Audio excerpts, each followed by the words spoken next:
여러분 안녕하십니까? 이 시간에는 이유남 작가가 지은 엄마 반성문이라는 책을 가지고 왔어요. 자, 무엇이 진짜 성공일까라는 주제로 이야기를 하고 있네요. 읽어보겠습니다. 배울 만큼 배우고 알 만큼 아는 제가 왜 그토록 우리 집 아이들을 무섭고 매몰차게 대했을까요? 그것은 저의 성공에 대한 잘못된 오염된 개념 때문이었습니다. 저의 성공 개념은 이런 것이었습니다. 공부 잘해서 남들 부러워하는 대학 가고 좋은 직장 들어가서 돈 많이 벌고 지위도 높아지는 것. 그래서 남들보다 잘 나가고 떵떵거리며 사는 것. 흔히 성공하면 돈, 지위, 명예를 떠올립니다. 하지만 행복 없는 돈과 지위, 명예가 무슨 소용이 있을까요? 그 좋다는 돈, 지위, 명예가 때로는 큰 재앙이 되기도 합니다. 부모 재산 때문에 형제 자매가 서로 다투고 갈라서는 경우를 여러분도 많이 봤을 겁니다. 저는 두 아이들 덕분에 성공이 돈과 지위, 명예에 달린 것이 아니라는 사실을 뒤늦게 깨달았습니다. 그럼 진짜 성공이란 무엇일까요? 미국 윌스트리트 저널에서 아메리칸 드림이라는 주제로 1654명을 대상으로 조사를 했습니다.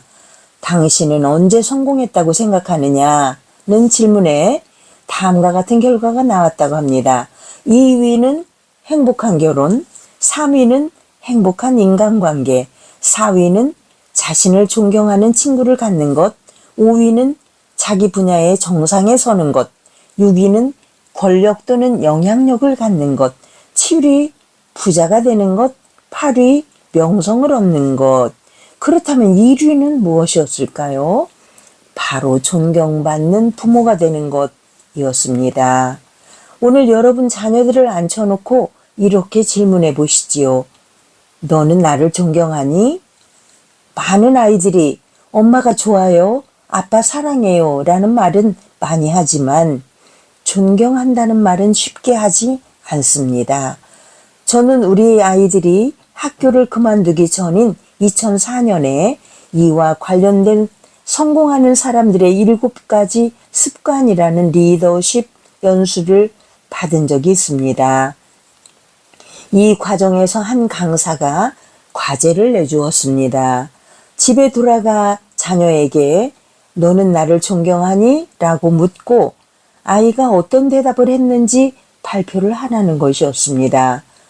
숙제를 멋지게 해야 할 텐데 아무리 생각해봐도 딸에게 이런 질문을 하면 좋은 대답이 나올 것 같지 않았습니다. 그래서 당시 정말 잘 나가던 아들을 기다렸습니다. 밤 10시가 넘어 아들이 집에 오자마자 도움을 요청했습니다. 아들, 거기 식탁에 좀 앉아봐. 엄마가 숙제를 해야 하는데 좀 도와줘야겠어. 뭔데요? 엄마가 묻는 말에 대답만 하면 돼. 물어보세요. 아들에게 너는 나를 존경하니? 라고 묻기에는 좀 낯이 간지러워서 너는 엄마를 어떻게 생각하니? 라고 돌려서 물었습니다. 중학교 3학년인 아들은 난색을 표하며 엄마, 그거 꼭 대답해야 해? 곤란한데? 라고 말했습니다. 평소 생각했던 대로 얼른 말해 라고 재촉하자 아들은 뒷머리를 계속 극적거립니다. 야, 빨리 말하라고. 엄마도 너도 바쁜데. 그날도 여전히 얼른 빨리 바빠가 튀어나왔습니다. 저의 닭달의 아들은 한참을 생각하더니 엄마는 훌륭한 직장인입니다. 그리고 존경받는 선생님이십니다. 라고 답했습니다. 아들이 보는 저는 그저 정말 열심히 일하는 선생님, 학부모님들이 좋아하는 선생님일 뿐이었습니다. 왜 학부모들이 저를 좋아했을까요?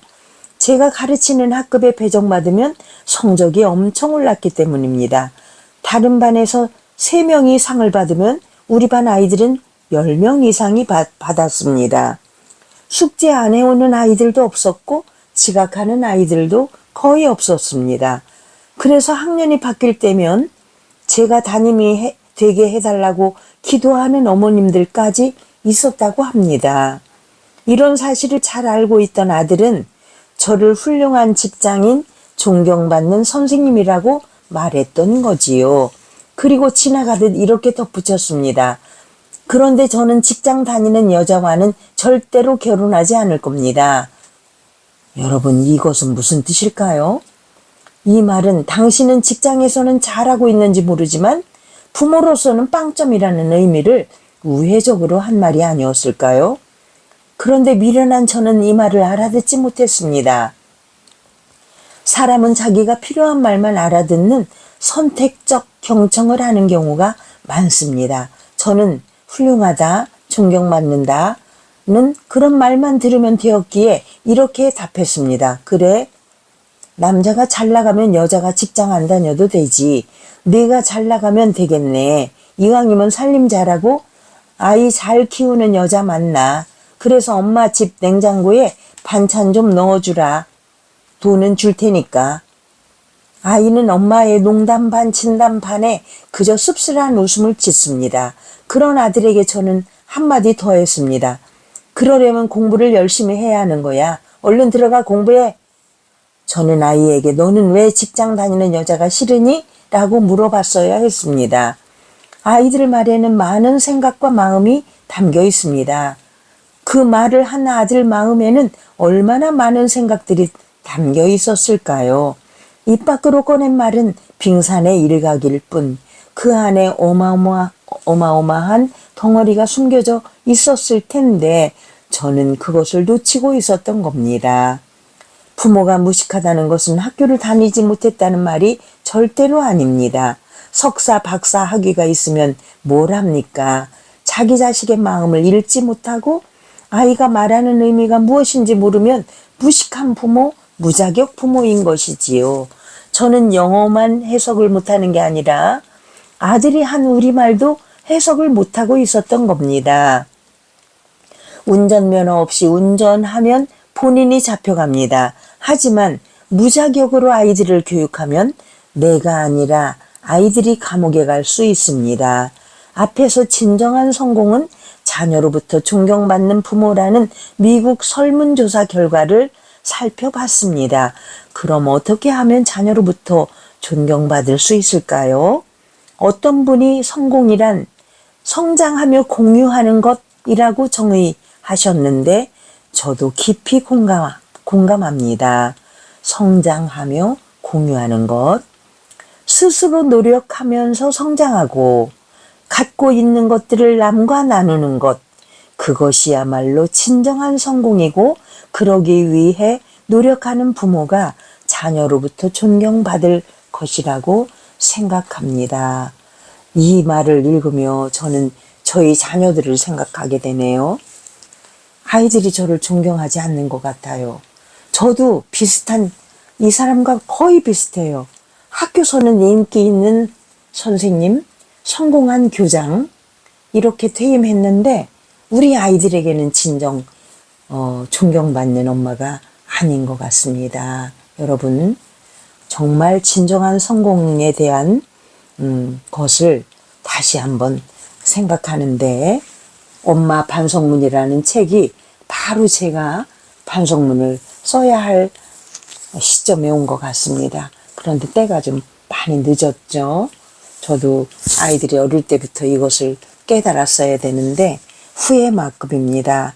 젊은 엄마들이 이 그랄TV를 청취한다면 여러분들은 후회 없는 엄마가 되시기를 부탁드립니다. 감사합니다.